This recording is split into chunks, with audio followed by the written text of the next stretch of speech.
Hi, I'm Keith Hughes and welcome to InFocus Snapshot, where we take a look at the stories from the state and our communities that you may have missed. Senator Susan Moran and Representative Tackey Chan of the Joint Committee on Consumer Protection and Professional Licensure recently hosted a roundtable in Plymouth on the future of outdoor dining. Along with local restaurant owners and business organizations from the South Shore and Cape Cod, the panel discussed ways that outdoor dining could help the restaurant industry beyond the pandemic. You can watch the roundtable in its entirety on PACTV's YouTube channel, PACTV Video Share. The Coastal Resiliency Grant Program from the state's Office of Energy and Environmental Affairs provides funding for towns and nonprofit organizations to address coastal issues such as sea level rise, area erosion, and flooding. And one of these grants was recently awarded to Marshfield and Duxbury. We met up with Duxbury's Planning Director, Valerie Massard, to learn more about how they plan to put the funds to work.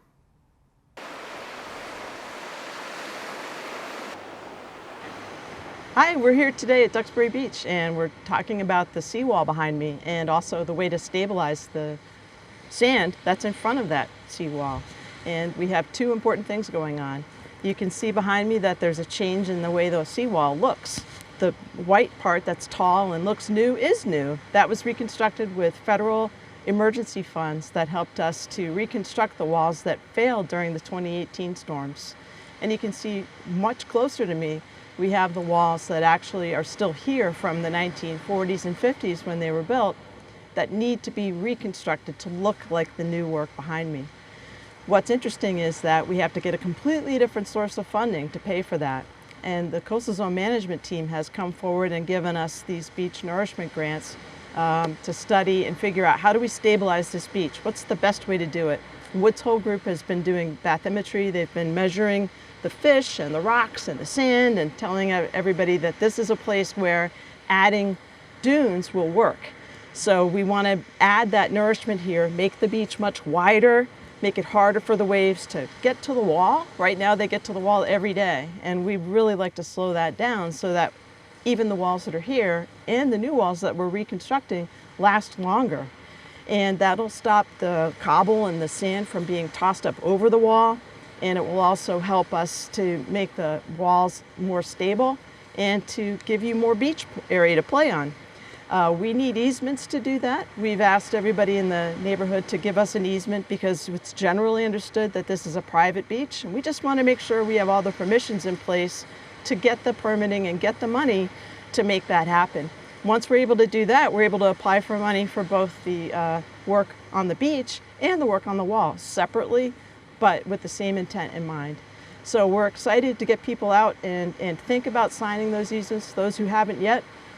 It's our goal to make sure that we can enjoy this beach as long as possible and have everybody living here happily, and all of us can enjoy this together, and that'll give us the tools we need to help do that.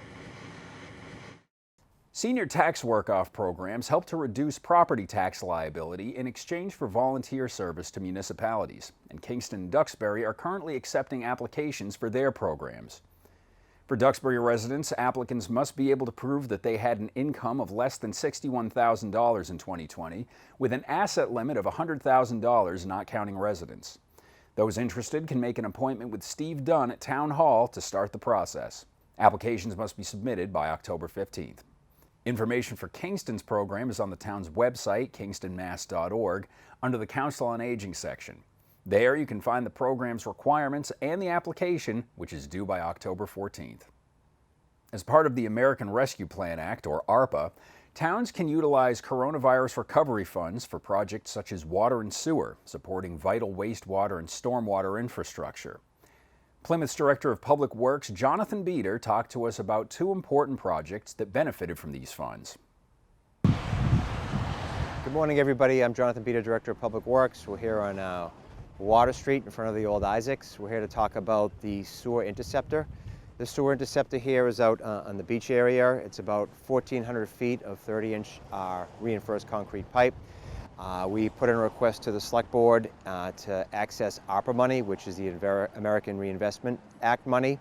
$3.85 million we've secured to take the sewer off the beach and put it into Water Street.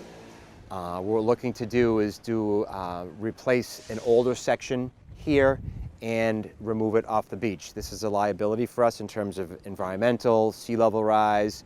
Any type of failure would cause significant harm to the harbor, aquaculture, and just everything in terms of businesses and economic development down on the waterfront. So this is a great project for us. We're looking to finish design and put this out to bid in the next couple of months to get it done this winter. We're looking at two options. One is an open cut, or just a traditional construction project where we do an excavation in the road, or a micro tunnel. The issue with Water Street is that we have what's called an artesian effect.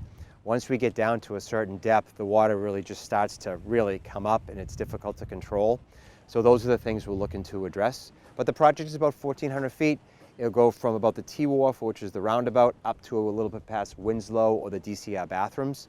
We will keep one lane of traffic open. We will do a lot of outreach and education before the project starts to work with all the businesses and area homeowners, just so everybody understands the impact and what to expect over the next couple of months. But again, this is a project that will benefit the entire area, the sewer system, the ratepayers, into the foreseeable future. We are here out at the Water Street Pump Station. This is the DPW's second ARPA funding request, $2.5 million to build a flood barrier wall around the Water Street Pump Station. The Water Street Pump Station is really a critical piece of sewer infrastructure for us. Plymouth has about 3,300 customers on the municipal sewer collection system. This is also referred to as the headworks, so about 95% of the town's sewer flow, about 1.5 million gallons a day, comes to this pump station, and then it's pumped up to the treatment plant on Camelot Drive. The concern with this station is Plymouth Bay, right behind us, and future sea level rise, storm surge. The town cannot afford to have this station go offline due to flooding. So the concept is to build a flood barrier wall around the station. We would look to construct an 8.5-foot wall, which would be above flood elevation, FEMA flood elevation, and that velocity zone, so we could protect the station during all flooding events or storm surge, future sea level rise. This is important for the town in terms of just sustaining the future of the sewer collection system.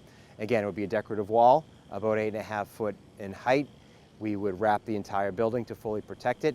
There'd be an access way in and out, which would have a gated system, so we could close that need be if the water levels were to rise. But again, this is the pump station behind me. It's a pretty serious piece of infrastructure, and we need to protect it at all costs to basically make sure that we have no interruptions in terms of sewer use. Snapshot will follow these and other ARPA-funded projects in Plymouth. You can also learn more at the town's website. Thanks for watching this edition of InFocus Snapshot. I'm Keith Hughes, and we'll see you next time.